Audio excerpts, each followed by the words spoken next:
Ulvia Pramuningsih ya, dengan judul tesis pendaftaran tanah pasca pengadaan tanah jalan tol di wilayah Kabupaten Tulang Bawang Barat ya, di Kabupaten Tulang Bawang Barat. Saya sebagai ketua penguji, anggota sekretaris penguji Pak Dr. F.X. Sumarja. Mas, ini suaranya bocor. Ada hostnya nggak? Hostnya tolong di mute aja dulu semua kalau nggak. Apa namanya? Ya, udah Pak Marja, udah. Sekretaris penguji Dr. F.X. Sumarja, SH M.Hum. Penguji utama Profesor Dr. Profesor Dr. Yuswanto SH M.Hum, Dr. Muhtadi SHMH dan Dr. Budiono SHMH CRA CRP. Nah, ini nggak tahu saya gelar baru ini Saya pengen juga dapat gelar tambahan 2 ini Pak Budi. Makasih atas kehadiran para penguji. Untuk kesempatan pertama saya persilakan. Sudah mau di DO, Bu? Ya, tapi cuti nggak kemarin? Tidak, Bu, tidak. Karena kemarin uji PTIK di Jakarta 1 tahun, rencana mau cuti, ternyata tidak bisa. Saja lalu hasil. Nggak usah baca kerangka teori, nggak usah baca pustaka, nggak usah. Langsung kepada hasilnya. Kalau bisa 5 menit sampai 7 menit, saya persilakan. Saya langsung saja persilakan, Saudara Ulvia. Assalamualaikum warahmatullahi wabarakatuh. Selamat pagi, salam sejahtera bagi kita semua. Semoga para penguji dalam keadaan sehat. Perkenankan saya Ulvia Pamujiningsih untuk memaparkan tesis saya. Bahwa latar belakang penelitian ini, jalan tol TBPP ini merupakan jalan tol salah satu PSN yang pengadaan tanahnya menggunakan pendanaan dari Badan Usaha Jalan Tol yaitu PT Utama Karya. Adanya amanat pensertifikatan tanah hasil pengadaan tanah melalui Perpres 66 tahun 2020 menambah kegiatan baru pasca pengadaan tanah yaitu memastikan hak atas tanah. Kepastian hak atas tanah juga ada dalam Undang-Undang Bangunan Gedung dan Undang-Undang Jalan, termasuk di dalamnya ada pengadaan tanah jalan tol dalam Undang-Undang Jalan tersebut. Yang terbaru yaitu Undang-Undang Cipta Kerja, adanya syarat kepastian hak atas tanah untuk mendukung program investasi pemerintah. Jalan tol TBPP ini sudah difungsikan sesuai dengan peruntukannya setelah diresmikan oleh Presiden Jokowi pada 2019. Namun sebagian besar tanah jalan tol TBPP belum memiliki hak atas tanah. Sehingga rumusan masalah dalam penelitian ini yang pertama bagaimana pelaksanaan pendaftaran tanah pasca pengadaan tanah jalan tol di wilayah Kabupaten Tulang Bawang Barat. Yang kedua bagaimana akibat hukum tanah jalan tol yang belum didaftarkan. Metode penelitian, jenis penelitian yang digunakan langsung aja, Nduk. Baik. Langsung hasilnya. Ya, langsung hasil aja. Jalan tol TBPP ini adalah jalan tol yang pendanaannya menggunakan pendanaan PUJT atau badan usaha, yaitu PT Utama Karya. Pendanaan ini bisa disebut sebagai dana talangan yang seharusnya segera dikembalikan oleh negara melalui permohonan penggantian dana talangan.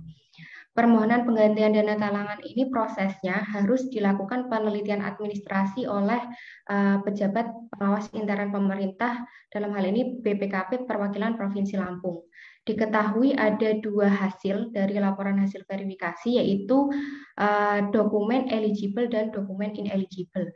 Dokumen eligible ini dokumen pengadaan tanah yang memenuhi syarat dan dinyatakan lengkap sehingga langsung dapat diproses permohonan penggantian dana talangannya.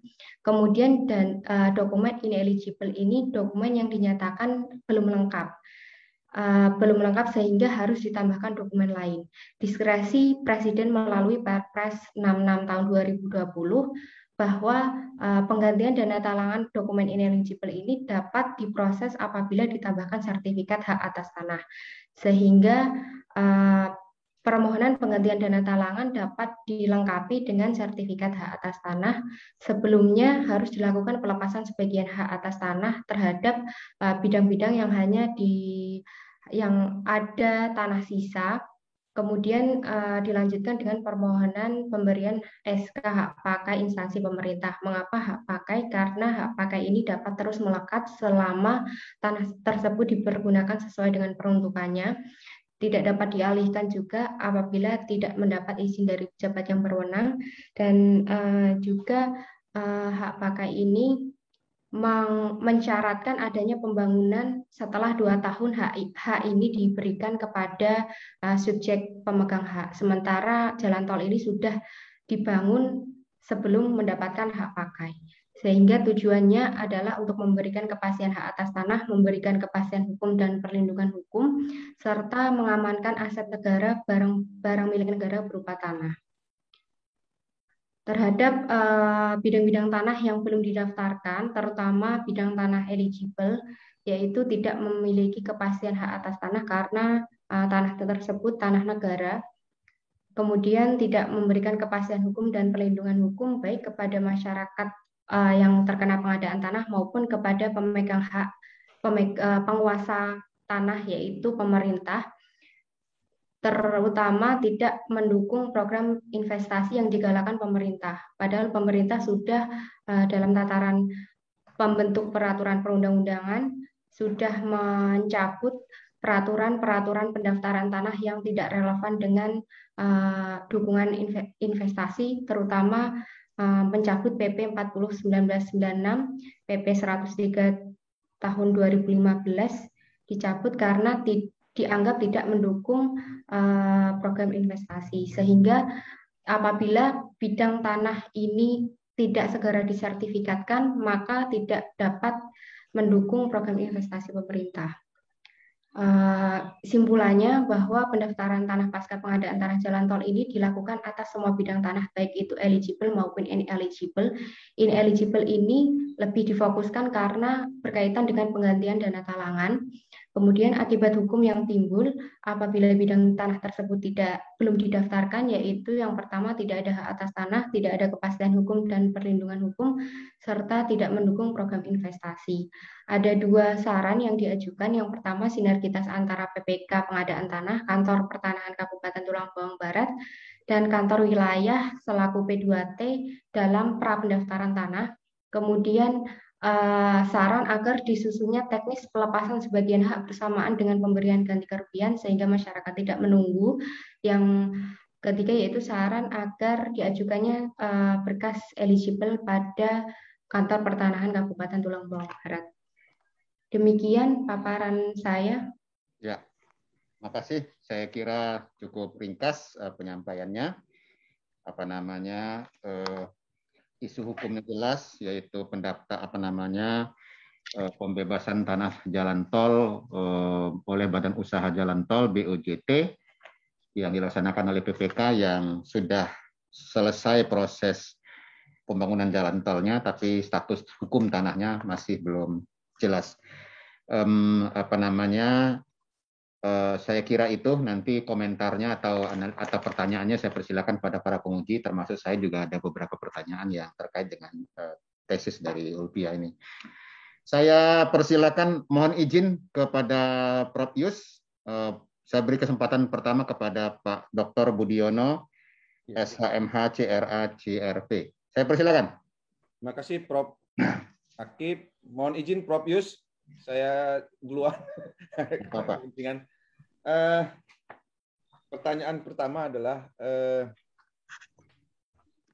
saya menegaskan apa yang dikatakan Prof. Akib dan mudah-mudahan bisa dijawab oleh ingin menegaskan ya, Ulpia gitu ya.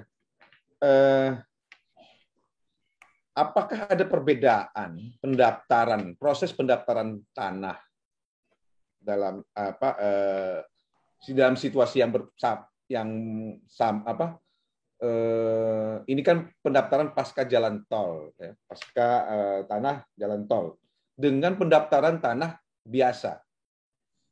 Ini yang perlu saya tanyakan kepada Ulpia. Apa sih perbedaannya gitu? Sehingga kan ini kan menjadi judul kan gitu. Pasca karena ini menjadi judul dan jadi permasalahan. Permasalahannya bagaimana pelaksanaan pendaftaran tanah. Nah, ini apakah ada perbedaan dengan yang bukan jalan tol misalnya? Ya. Siap. Tapi Langsung aja. Ya. Terima kasih Pak Budi. Jadi perbedaannya sangat mencolok apabila pendaftaran tanah secara biasa, pendaftaran tanah pertama kali melalui loket pendaftaran, dan pasca pengadaan tanah. Seperti kategori eligible dan ineligible tadi, bahwa dokumen pendaftaran tanahnya atau dokumen yang akan didaftarkan itu sangat berbeda. Dokumen hasil pengadaan tanah itu banyak memiliki kekurangan. Salah satunya perbedaan identitas. Jadi perbedaan identitas di dokumen pengadaan tanah itu terlihat dari rentang waktu antara pengadaan tanah ini kan dari 2016, sementara pendaftaran tanahnya dilakukan mulai 2020. Ada jeda 4 tahun. 4 tahun ini ada perbedaan identitas dari pemilik awal di dokumen pengadaan tanahnya hingga proses pemberian ganti rugi itu ada salah satu contoh dokumen itu jadi tidak runtut gitu Pak. Jadi pemilik tanah awalnya mungkin Ulvia, ternyata dalam perjalanan waktu sudah pernah dijual kepada Pak Budi sehingga waktu didaftarkan oleh PPK pengadaan tanah saya mendaftarkan tanah atas bidang tanah ini, ternyata sertifikatnya masih sertifikat hak milik atas nama Ulvia. Sedangkan pemberian ganti ruginya diganti rugi atas nama Pak Budi. Jadi di situ kelemahan pendaftaran tanah hasil pengadaan tanah. Namun apabila hal ini terjadi sudah diverifikasi terlebih dahulu oleh BPK Perwakilan Provinsi Lampung. Jadi ada dua kategori berkas eligible dan kategori berkas ineligible. Solusinya terhadap berkas ineligible ini, Pak. Dijelaskan lagi perbedaan secara tegas berkas eligible itu apa, berkas ineligible itu apa? Berkas eligible itu berkas dokumen pengadaan tanah yang sudah dinyatakan lengkap oleh BPKP Provinsi Lampung, Pak. Jadi langsung dapat dimohonkan penggantian dana talangannya. Sementara ineligible ini banyak ditemukan ketidaksesuaian dalam dokumen pengadaan tanahnya, sehingga tidak langsung dapat diajukan penggantian dana talangan, namun harus disertifikatkan. Jadi seolah-olah BPN ini harus mengatasi dokumen-dokumen ini agar segera diproses penggantian dana talangannya. Solusinya Pak terhadap dokumen pengadaan tanah yang tidak lengkap ini atau dianggap tidak cacat oleh BPKP ini, yaitu diruntut oleh petugas loket peruntutan hak atas tanah dan peruntutan perolehan hak atas tanah serta pembuatan berita acara terhadap dokumen ineligible ini. Berita acara ini juga diketahui oleh kepala kantor wilayah agar mengamankan proses penerbitan hak pakai untuk BMN. Ini Pak. Saya kira cukup Pak Akib. Pak Budi? Ya cukup, nanti Pak Mutadi juga akan bertanya. Sudah menghadap beliau. Nanti saya akan ada pertanyaan lanjutan dari Pak Budi itu nanti. Iya, sebenarnya saya. Nanti ini Pak Yus masih bisa nunggu. Pak, kita beri kesempatan Pak Mutadi sebentar ya. Izin Pak Yus. Saya mau nanya satu aja. Makasih Pak Prof. Akib. Saya mau bertanya ke Hilda, apa sih kendala utama sehingga proses sertifikasi terhadap tanah pasca pengadaan itu ditemukan persoalan di sana gitu. Apa kendala utamanya? Dan menurut Hilda sendiri, apa solusi yang bisa ditawarkan untuk menyelesaikan kendala-kendala utama itu sehingga segera bisa tersertifikasi? Saya persilakan itu. Baik Pak, pengadaan tanah ini kan P2T-nya atau panitia pelaksanaan pengadaan tanahnya dari Kanwil, namun pencatatan aset ada di kantor pertanahan Kabupaten Tulang Buang Barat atau kantor pertanahan kabupaten masing-masing. Yang menjadi kendala utama tentu berkas Pak. Berkas ini kan dari PPK pengadaan tanah mengambil dulu di kantor wilayah, baru didistribusi ke kantor Pertanahan Kabupaten. Nah, dalam peminjaman atau pengambilan berkas dokumen pengadaan tanah ini dilakukan verifikasi terlebih dahulu oleh Kanwil, kemudian verifikasi lagi oleh PPK, dan kemudian sebelum didaftarkan di kantor kabupaten pun diverifikasi dahulu oleh petugas loket. Nah, dalam verifikasi ini ternyata juga menemui kekurangan-kekurangan berkas, seperti berkas-berkas tambahan, penlog tambahan yang di subjek pengadaan tanahnya sama. Ulvia pernah pengadaan tanah 2016, ternyata 2019 ini kena lahan tambahan pada 2019. Ternyata alasan yang digunakan dalam dua pengadaan tanah, dua penlog itu adalah dokumen yang sama. Sehingga ketika pendaftaran tanah yang dilakukan, yaitu pendaftaran tanah terhadap lahan tambahan dahulu, didaftarkan dahulu, maka alasan ini harus dicari dulu pada alasan yang dokumen pengadaan tanah yang awal, penlog awal. Jadi itu kendala utamanya, sehingga verifikasi yang membutuhkan waktu, lalu berkas-berkas dokumen yang ternyata harus dokumen-dokumen yang harusnya lengkap ternyata jadi tidak lengkap. Itu makanya saran yang diajukan yaitu adanya sinergitas antara PPK pengadaan tanah, kantor wilayah dan kantor kabupaten pertanahan di masing-masing, termasuk di Tulang Bawang Barat, untuk verifikasi secara bersama-sama pra pendaftaran tanah. Sudah dimasukkan juga dalam tesis dan dalam PowerPoint sebelum ditutup tadi, Pak, solusinya. Silakan Pak Muhtadi. Mic. Suaranya hidupkan dulu. Mic. Maaf, ya, kelewat semangat. Ya, saya pikir sudah cukup seperti itu saja gitu ceritanya. Kalau memang kendalanya seperti itu dan solusi yang ditawarkan seperti itu. Oke, makasih. Cukup Prof. Mas Akib. Saya harus segera geser. Oke, terima kasih Pak Budi, Pak Muhtadi. Ini Ulvia ini sangat beruntung nih, pulang-pulang nyembelih ayam dulu nih. Pak Budi sama Pak Muhtadinya nggak bisa bertanya banyak, yang di satu sisi Ulvia tidak terlalu repot menjawab, sehingga pulang-pulang nanti nyembelih ayam dulu ya, 2 biji ya pulang ya. Saya persilakan Prof. Yuswanto.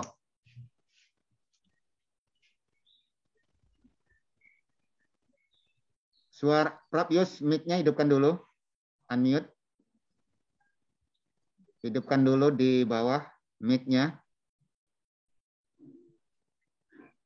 Belum di unmute.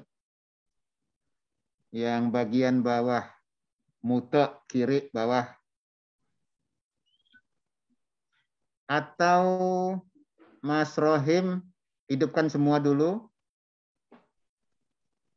Pak Marjo nggak jadi co-hostnya ya? Enggak, Prof. Mas Rohim, tolong untuk yang Prof. Yus dibunyikan dulu mic-nya, Mas. Mas Rohim mana masih bergerak? Oh, dah. Oke, dah. Udah. Ya. Oke, siap, Prof. Silakan, Pak. Saya sendiri ini muji ya. Gimana? Sendirian saya muji. Oh iya, masih ada saya sama Pak Marjo. Pak Budi sama Pak Muhtadi udah aja ngujinya, biar nih diuji-uji aja. Kalau dia nggak ngerti, nggak usah lulus, nggak apa-apa. Monggo, Prof. Yus. Ayo, silakan, Prof. Masih. Kemarin waktu seminar 2 kita kan sudah bicara banyak mengenai judul. Tapi saya lihat tidak bergeser tuh judul.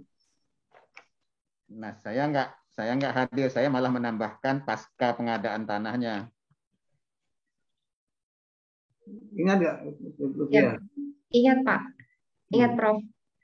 Jadi kenapa judul ini dipertahankan? Saya juga minta saran dari Pak Muhtadi waktu ngambil revisi di kampus. Jadi isu hukum yang tidak tercover dalam pendaftaran dalam judul tesis saya justifikasinya kemarin dapat dilihat dari isinya, Prof. Jadi mohon izin untuk mempertahankan judul karena judul ini sudah merangkum dari isi tesis. Harusnya melihat judul itu tahu isinya. Bukan melihat isi dulu baru judul. Mestinya Ya, begitu. Kalau kemarin Pak Yus apa itu? Saya nggak hadir anunya. Isu hukumnya, judulnya kan bukan judul hukum, tapi judul sosial kalau dari Prof. Yus kemarin. Ya bagaimana supaya dia menjadi hukum. Kan begitu. Jadi itu yang saya sarankan kemarin. Itu ternyata ya seginilah anunya. mengenai itu silakan.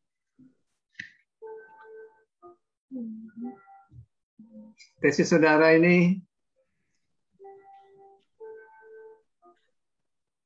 ada pedoman penulisannya enggak? Pedoman penulisan enggak? Waktu buat. Lihat, Prof, ada pedoman penulisan dari MIH. Misalnya kan kalau baik boros kata-kata, boros ruang juga. Misalnya saudara mengutip pendapat si Anu, saudara sudah mengutip pendapat itu menyebutkan nama judul buku. Kalau judul buku sudah ada di catatan kaki. Ya. Tuh. Kemudian konsep tentang kutipan. Saudara membuat kutipan itu semua harusnya kan yang 5 baris ke bawah itu nggak perlu jadi dengan 1 spasi. Saudara 2 baris saja sudah jadi 1 spasi. Itu juga boros halamannya. Kemudian saudara menulis judul tabel. Tabel itu harusnya seragam. Kalau dia rata kiri kanan, judulnya juga rata kiri kanan. Jadi nggak sentral. Saudara judulnya dibuat sentral, terus isinya kontennya rata kiri kanan. Itu nggak boleh, itu nggak konsisten. Ya. Dalam penentuan tanah itu yang sudah masuk itu kan banyak sekali yang terjadi perubahan nama. Ada yang perubahan langsung berubah sekali, ada yang perubahan 2 kali, ada yang beberapa kan begitu. Gimana mengatasinya kalau terjadi perubahan nama gitu? Perubahan identitas ini sebenarnya juga sudah dilengkapi dengan surat keterangan dari kelurahan, Prof. Jadi ketika perbedaan sertifikat induk dengan berita acara pelepasan sebagian hak itu dari P2T dan dari kelurahan itu membuatkan surat pernyataan.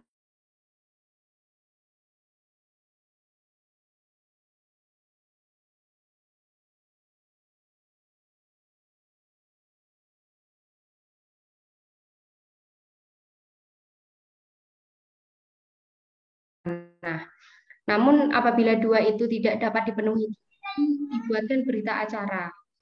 Di Tulang Bawang Barat sendiri untuk PPK 1 terhadap bidang-bidang ineligible ini yang ada perbedaan nama itu tidak signifikan jumlahnya, Prof. Ada 13 untuk PPK 1 dan PPK 2 ada 200. Nah, 200 ini tidak hanya terkait perbedaan nama saja, tapi ada juga yang ternyata di berita acara pelepasan sebagian hak ditemukan ternyata berkas itu belum distempel oleh P2T. Jadi berkas-berkas ini, kategori ineligible ini apabila kekurangannya bisa segera dilengkapi, akan dilengkapi. Namun apabila tidak dimungkinkan untuk dilengkapi, maka dibuatkan berita acara. Nah, sejauh ini sampai bulan Agustus ini berita acara sudah dibuat atas 5 berkas. Jadi ada 300 bidang, namun hanya 5 berkas yang dibuatkan berita acara, Prof. Lanjut ya. Siap.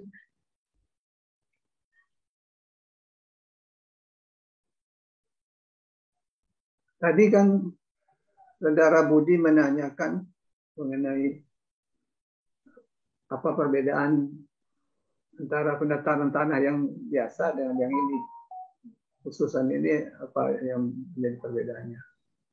Saya bukan menanyakan perbedaannya. Kalau pendaftaran tanah biasa itu kan ada 3 kategori ya.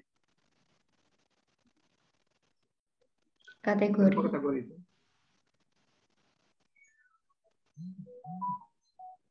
Kategori pendaftaran tanah. Ya, Ya. bentuk apa-apa. Jalur pendaftaran tanah itu istilahnya apa aja kalau dalam undang-undang pendaftaran? Cara apa? Dalam PP-nya. Jadi pendaftaran tanah itu ada 2, pendaftaran pertama kali dan peralihan data. Jadi perubahan data Yang pertama kali namanya apa? Sporadis. Ya, yang kedua namanya apa? Sistematis. Ya, itu yang jelaskan itu. Iya.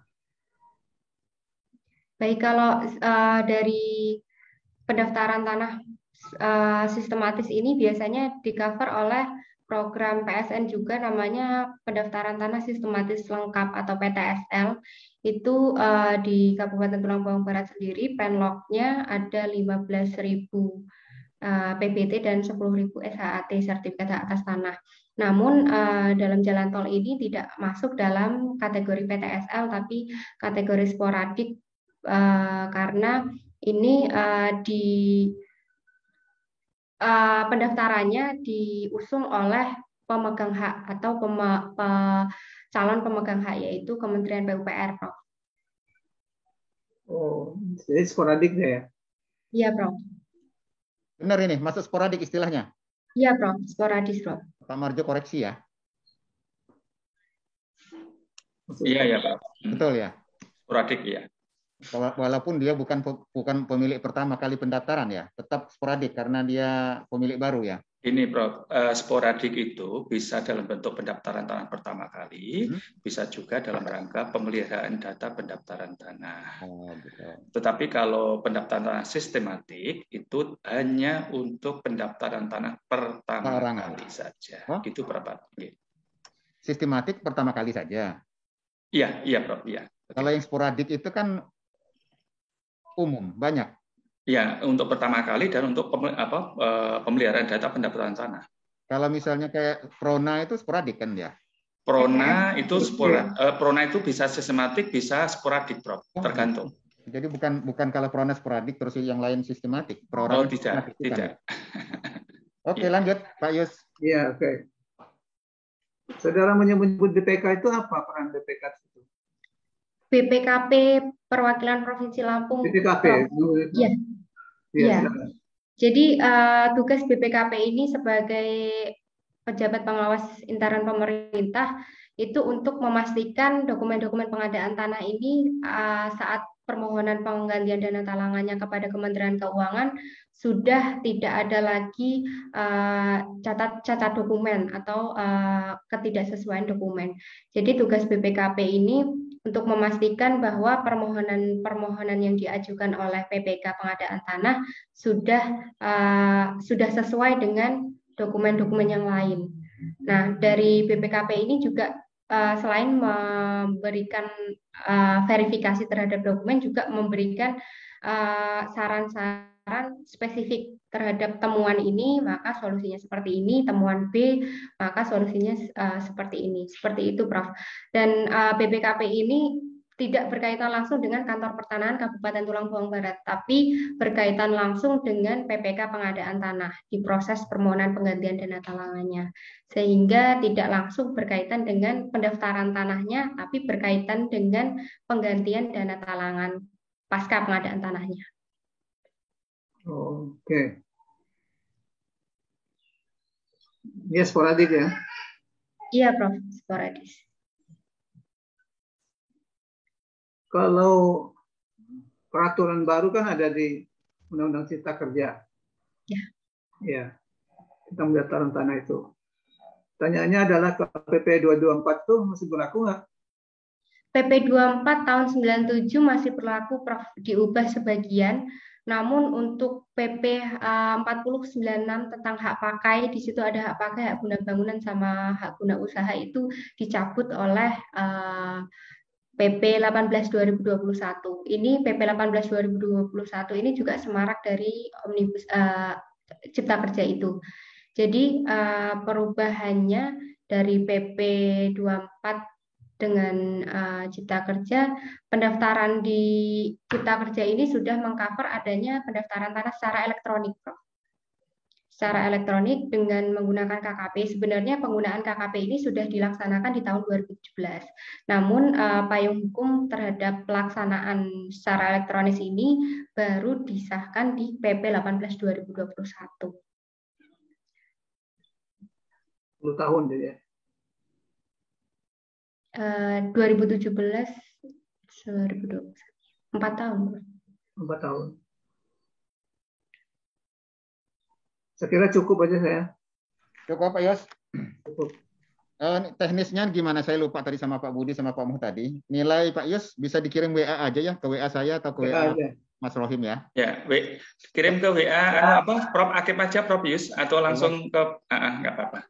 Saya biar saya kumpulin bisa bisa diumumkan. Kayaknya juga belum tahu Pak Budi sama Pak Muh tadi. Kalau bisa di WA dulu Pak Marjo, saya sembari mimpin ini.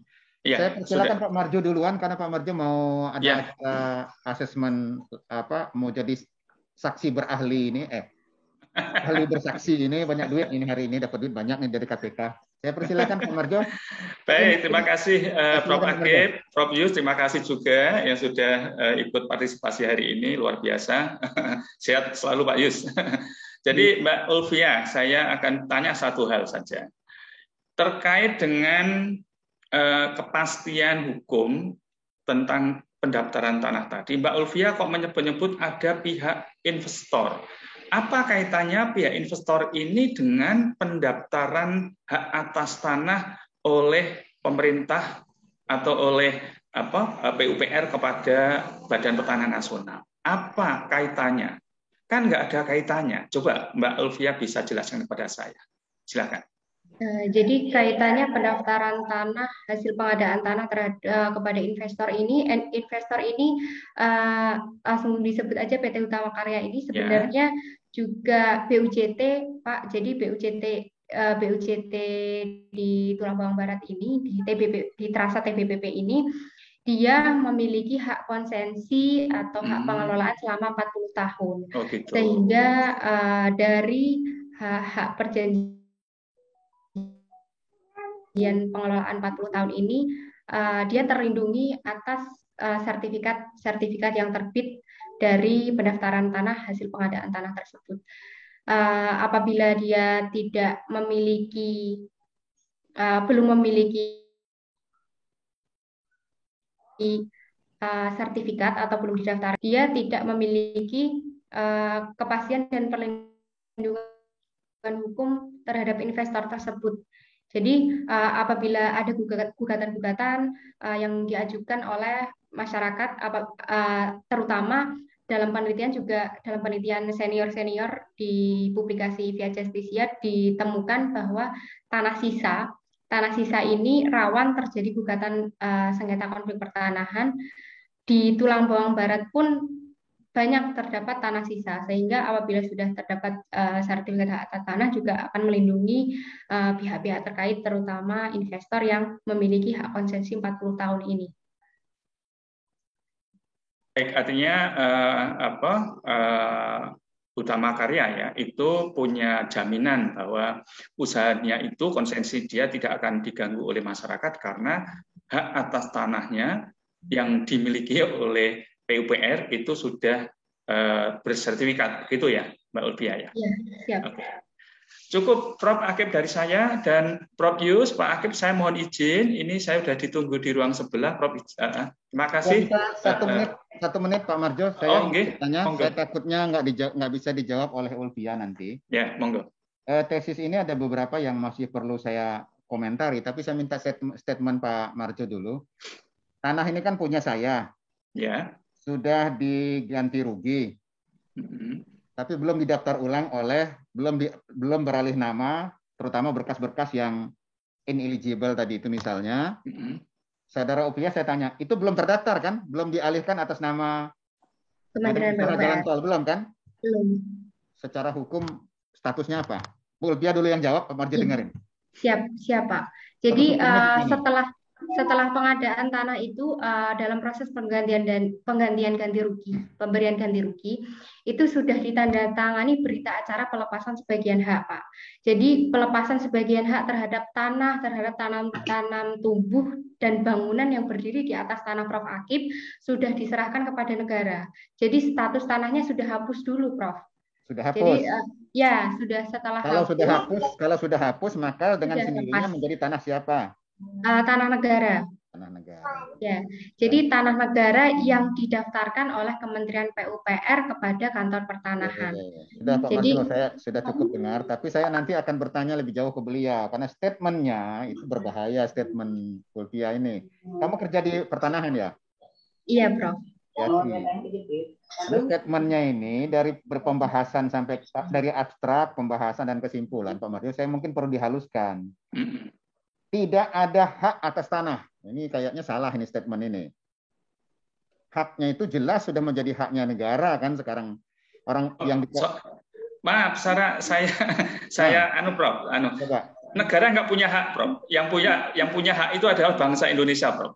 Ya oke lah, pokoknya hak menguasai negara kan ada itu Iya, tapi itu bukan itu kan tanah negara itu ada tanah negara bebas, ada tanah negara tidak bebas. Nah, statusnya gimana nih sekarang? Nah, kalau tanah yang belum disertifikatkan tadi, Pak, yang sudah dibebaskan itu namanya tanah negara bebas, Prof. Nah, itu harusnya bahasamu. Jadi sehingga kalau dikatakan tidak ada hak atas tanah, saya khawatir ini orang sudah dibayar, sudah dilepaskan, sudah ada berita acara dan seterusnya. Karena lagi-lagi bahasa ini mungkin kurang pas gitu loh. Saya membacanya nggak pas. Ini tidak ada hak atas tanah. Ini bahaya. Ini kayak tanah tidak bertuan kan gitu ya.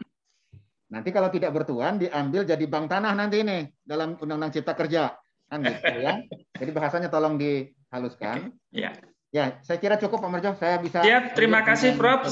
Saya izin untuk live dari ini. Terima kasih. Tapi untuk yang ruang 11 tetap saya buka tapi nggak ada kameranya, Prof. Ya, yang makasih. Di acara nanti. Ya, makasih. Terima kasih Pak Marjo. Ya.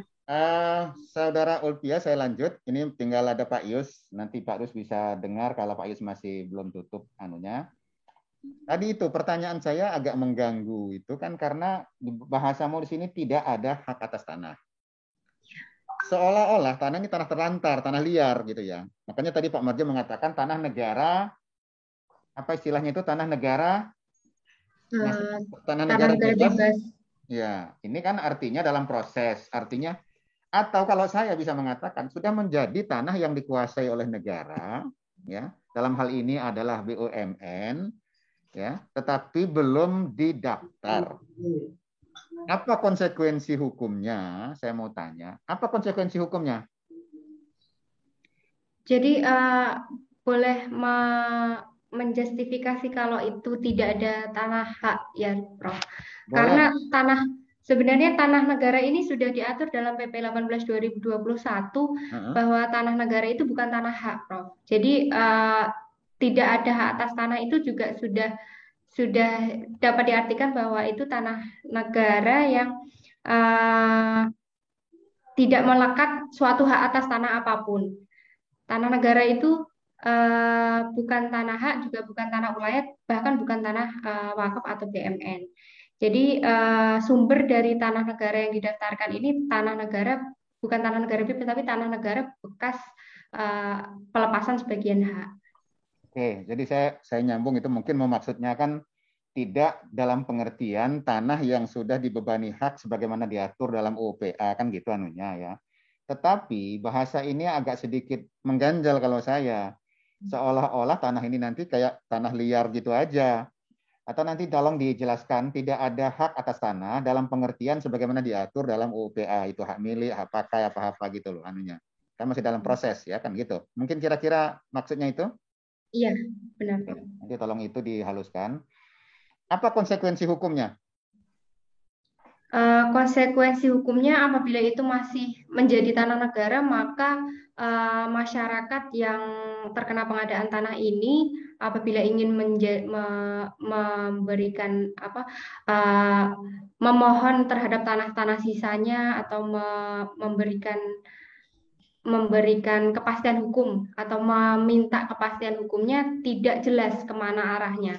Namun apabila itu sudah terbit hak atas tanah yang dipegang oleh Kementerian PUPR, maka selain dari PUPR atau investor sendiri, masyarakat bisa meminta permohonan terhadap tanah-tanah sisa itu kepada Kementerian PUPR dan kepada P2T untuk meneruskan kepada Kementerian PUPR, Prof.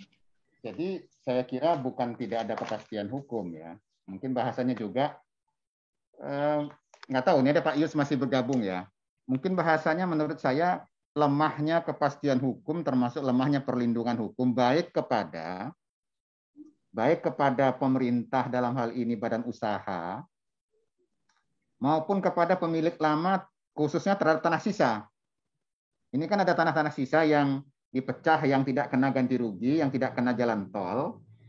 Yang kepemilikannya juga jadi belum selesai kan karena belum dipisah, belum didaftar yang mana yang punya, yang mana yang sudah jadi haknya pemerintah, yang sudah jadi haknya BUMN katakanlah begitu, yang badan usaha jalan tol, mana yang juga masih menjadi haknya dari masyarakat. Jadi kalau menurut saya sih bukan tidak ada kepastian ya, tapi konteksnya ketika nanti ini ada kasus, ini bisa perdebatannya jadi lama karena prosesnya kepastian hukumnya masih lemah. Perlindungan hukum bagi pemilik juga saya kira lemah. Kira-kira gimana tanggapan Ulfia di situ? Iya, siap Prof. Setuju Prof. Sebenarnya kepastian hukumnya bukan tidak ada sama sekali, ada cuma lemah. Jadi terhadap tanah sisa itu juga tanah sisa yang dirasa tidak produktif atau tidak lagi bernilai ekonomis dan sosial bisa menggugat kepada negara apabila belum didaftarkan masih tanah negara. Namun jika sudah didaftarkan maka masyarakat sudah langsung bisa tertuju bagian negara yang mana yang akan dituju untuk sengketa konflik pertanahan terhadap tanah sisa tersebut. Gitu jawabannya bahasanya kalau nulis. Artinya gini, Ulfia ini sarjana hukum bukan? Iya, Bro, sarjana hukum. Saya kira orang pertanahan. Kalau sarjana hukum jawabannya harusnya dari sisi hukum saja. Jadi itu kan kalau dia sudah punya sertifikat, maka kekuatan pembuktiannya di pengadilan dia fungsi dari sertifikat itu. Ya kan salah satu diantaranya adalah untuk kepastian hukum dalam konteks pertama misalnya kalau ada yang gugat, ya kekuatan pembuktiannya tentu lebih kuat daripada yang sekedar baru berita acara pelepasan, kan gitu ya, berita acara ganti rugi dan seterusnya. Kemudian kalau pertanyaannya, kalau sudah ada sertifikat, tadi kayaknya seolah-olah saya dengar kalau sudah ada sertifikat nggak bisa digugat, salah itu. Ya, sudah ada sertifikat boleh digugat. Ya, kalau sertifikatnya ditemukan prosesnya cacat dalam beberapa hal tidak benar, itu bisa digugat. Ya. Sehingga pemilik sertifikat itu bukan mempunyai kekuatan yang mutlak, tidak. Jadi orang punya sertifikat belum tentu sebagai pemilik yang sah, ya. Apa istilahnya? Pemilik yang sah, ya. Ada kasus nih. Saya minta tanggapanmu. Ini kan nanti konteksnya ini nanti bisa walaupun agak beda, tapi bisa jadi itu ada hal kesamaan kalau ini belum selesai didaftar. Karena kalau belum selesai didaftar kan belum keluar hak pakai kan ya. Sentul City gimana menurutmu? Sentul City, saya jangan lihat Rocky Gerung, lihat Sentul City-nya, lihat kasus. Iya, Sentul City yang sengketa dari 2000 berapa itu ya Prof ya. Kalau saya sebenarnya belum mengikuti secara detail, Prof. Cuma konteksnya pertanyaan saya tadi aja sebetulnya. Artinya gini, Dia punya sertifikat hak pakai Sentul itu. Persoalannya nanti patoknya di mana itu persoalan lain. Sertifikat hak pakai itu tidak menjadi bukti mutlak atau satu-satunya bahwa Sentul City itu menjadi pemilik yang sah. Sama dengan ini tadi. Bisa jadi kalau misalnya walaupun sudah dibebaskan, walaupun sudah apa, tidak pernah dipakai, tidak pernah dikuasai secara fisik, itu bisa kalah di pengadilan. Gitu. Jadi artinya kekuatan hukumnya kuat, ya, kepastian hukumnya ada, tetapi belum tentu pula bahwa kepastian hukum itu mengalahkan segalanya kalau sudah punya sertifikat. Ini yang harus dipahami bahwa apalagi Ulfia kan orang hukum. Penguasaan tanah itu tidak sekedar dengan bukti surat saja kan gitu ya. Tapi harus ada penguasaan fisik. Penguasaan fisik itu ya bisa jadi cuma tanam pohon 1 batang, bisa jadi cuma bikin patok kiri kanannya, bisa jadi dibuatkan gubuk, bisa jadi ditanam pohon singkong, monggo aja. Yang penting ada tanda bahwa pemiliknya siapa. Nah ini yang suka bermasalah ini kan punya perusahaan kan, begitu dikasih hak pakai, hak pengelolaan, misalnya dari negara diberikan juga kepada ini hak, biasanya hak pakai atau hak pengelolaan ya kalau yang besar perusahaan ya, itu seringkali tidak dimanfaatkan atau tidak dibuka sebagaimana mestinya, sehingga kasus di Lampung juga banyak nih, tulang bawang tuh banyak tuh kasus di PT HIM banyak yang tidak hanya Indo Lampung macam-macam, itu banyak kan itu sebenarnya, termasuk kasus yang sekarang ada di itu awalnya kan begitu. Register berapa? 45 moro-moro. Moro-moro di Mesuji, Prof. Suji, kan asalnya juga gitu kan asalnya, karena tidak digunakan, tapi kan sudah ngerambah kemana-mana, itu sudah ada calok-calok dan macam-macam lah, itu sudah Pak Tis yang lebih paham tentang itu. Kemudian tadi saya mau mengulangi, terus terang ini Pak Yus, memang di masa pandemi ini saya tidak terlalu banyak mengoreksi tesisnya Ulfia. Memang begitu saya baca, ya Ulfia tolong baca, bisa di-download itu ya, bisa di-download. Panduan itu kalau biasanya kalau saya menggunakan 2 panduan di S3 itu. Panduan yang dibuat oleh MH dibaca. Panduan yang dibuat oleh Unila, download aja. Saya ada terbaru itu, yang Pak Marjo sudah ikut membuat itu, tahun 2020 itu ya, revisi 2020. Tapi prinsipnya nggak jauh beda sebenarnya. Panduan yang dibuat oleh universitas, itu bisa di-download kok. Cari panduan penulisan karya ilmiah. Kalau yang lamanya, mana ya saya? Kalau yang lama saya punya, cuman taruh mana ya? Lupa. Kalau yang lamanya ini, ya. Bukan. Manalah, nggak tahu lah, lupa saya naruhnya. Jadi, itu bisa di-download, ya. Bisa di-download. Cara membuat tabel, itu dia harus minggir ke sebelah kiri judulnya. Ya, kalau tabel pasti rata lah, kiri kanan monggo aja itu. Tapi nanti misalnya sekarang Ulfia buka halaman 31. Contoh saja, ya, halaman 31. Contoh ya. Halaman 31 misalnya. Sudah buka? Sudah? Sudah. Itu kan tabel 2.1. Ya, tabel 2. T-nya itu harusnya lurus di garis sebelah kiri itu, ya.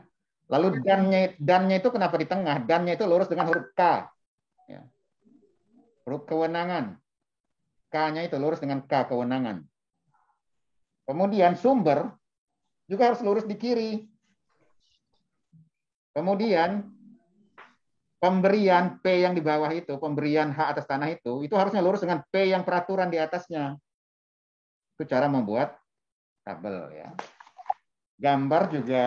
Gambar agak beda kalau baca di dalam itunya ya. Jadi kalau baca di gambar agak beda, saya lupa cara ininya, dibuka di panduan itu ya. Kemudian kata Pak Yus tadi betul itu, memang kalau kutipan itu lebih dari 5 baris, kutipan full ya, full text ya, maksudnya tidak kita ubah-ubah kutipannya. Kalau dia 5 baris atau lebih, itu 1 spasi. Saya lupa Pak Yus tadi nyebut yang sebelah mana tadi. Kalau dia 5 baris atau lebih, sudah benar misalnya kamu ngutip pasal ini utuh misalnya ya. Saya nggak tahu ini utuh bunyi pasal atau bukan. Misalnya halaman 47 tolong dibuka misalnya.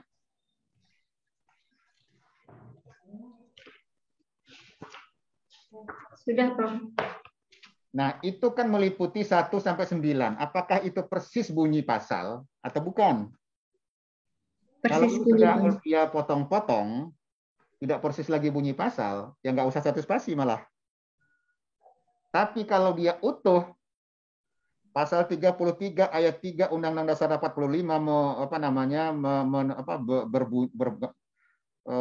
menyatakan titik 2, kalau ada yang Prof. Kadir Muhammad nggak mau berbunyi karena pasal nggak bisa berbunyi, ya udah menyatakan atau menuliskan atau menyebutkan, bolehlah.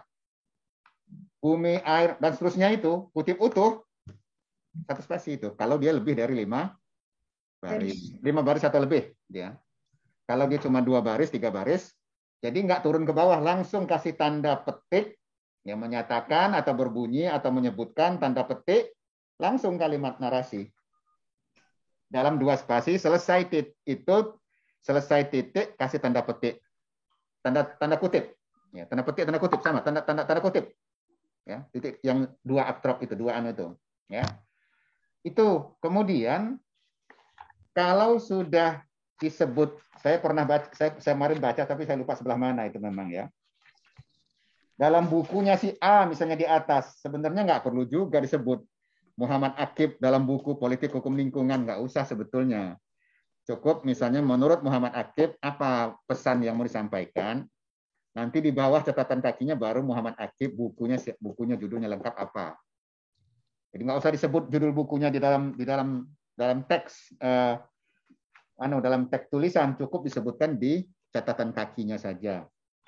Kalau menggunakan catatan kaki, ya. Kemudian ada beberapa lagi lah, pokoknya pertanyaan misalnya. Pertanyaan itu kalau menanya itu harusnya kan ada ininya. Tambahkan saja lah, ini kesalahan saya juga kemarin tuh.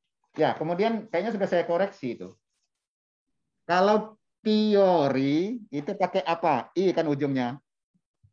Teori. Teori. I kan? Iya, kalau teoritis pakai apa? I-nya tetap I tengah tambah tis atau bukan? Teoritis. Tetap. Salah. Makanya baca di buku pedoman bahasa Indonesia, ya. Itu kalau sudah teoritis menjadi teoretis. Ya. Jadi bukan teoritis, teoretis, ya. Kemudian pertanyaan apakah, bagaimanakah, itu tolong pakai kah-nya, ya, jangan bagaimana, jangan bagaimana. Masalah 2 ini kayaknya saya lebih pas masalah 2-nya diganti apakah. Nggak tahu Pak Yus setuju nggak nanti ini. Pertanyaan 2 ini apakah akibat hukum. Kalau bagaimanakah akibat hukum boleh juga lah, monggo aja lah. Kalau apakah ini lebih, kalau bagaimanakah lebih deskripsi dia, lebih deskriptif dia kalau bagaimanakah. Ya. Saya kira itu ya nanti kesimpulannya menyesuaikan, ya, kesimpulannya. Saya minta hati-hati yang di abstrak, kemudian di pembahasan. Kalau kesimpulanmu di halaman ininya, di halaman 76, coba halaman 76 2 baris di atas. Tolong itu agak dihaluskan kalimatnya, statementnya agak tadi berupa tidak ada hak atas tanah, tidak ada kepastian hukum, dan tidak mendukung program investasi. Saya kira bukan tidak mendukung program investasi, saya kira, ya. Konteksnya dengan teorimu yang ketiga apa? Tidak memberikan lemahnya perlindungan kepada investor. Jadi kurangnya perlindungan hukum tidak hanya kepada investor, kan? Masih ada tanah sisa itu, kan? Jadi tanah-tanah sisa masyarakat yang dipecah itu juga harus perlu perlindungan itu. Kalau dia belum didaftar kan jadi nggak bisa saja suatu saat pemerintah mengklaim sudah kami ambil semua. Atau sebaliknya, masyarakat mengatakan misalnya belum itu nggak belum selesai. Kan karena tanah jalan tol itu kan tidak semua yang digunakan untuk jalan kan itu. Iya. Kan ada yang untuk kiri kanannya. Iya, jalan. Nah, itu bermasalah kalau nggak selesai tuntas. Kalau yang untuk jalan udah jelas untuk jalan gitu, ya. Saya kira itu dari saya sebagai penguji. Saya ini belum lihat, nanti kalau enggak, coba saya tanya dulu. Oh, sudah ada nih. dari Pak Budi, dari Pak Muhtadi, dari Pak Budi,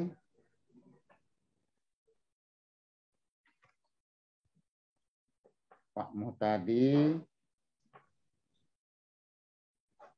saya tambahkan dulu, lulus enggak ini? Dari Prof. Yus 75 ya, Prof. Yus ya?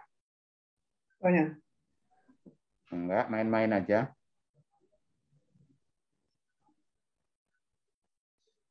Oh yang 5. Enggak.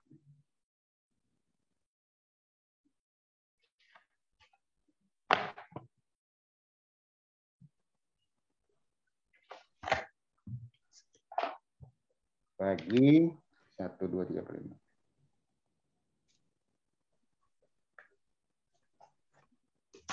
Baik, ya Saudara Ulfia,